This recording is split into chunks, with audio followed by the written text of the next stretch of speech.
কি মাছের পোনা মাছ, এটা চিংড়ি আর ভোলা।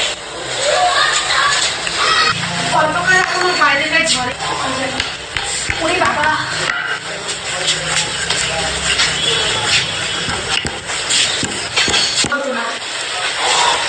সমস্যাটা বেশি হতো। জানি না তোমাদের এখানে বাইরে যদি এই দোকানদারি করি সেই লোকেশনে তো আমি খাবার বানাতেও দিতে পারতাম না। আর ভিড়ের জন্য কাস্টমার অর্ডার দিত, একা একা দেওয়া যেত না। আমার কাছে প্রচুর কচুরিটা প্রচুর দিয়ে খায় আর ওই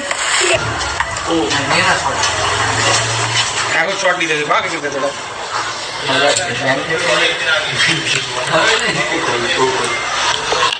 খুব জানি দিচ্ছিস তুই দাঁড়া। ম্যাজিক মশলা। সম্ভবত এই প্লেটটার দাম কত? এই প্লেটটা দুটো মাছের পরোটা দেওয়া আছে আর এই মটন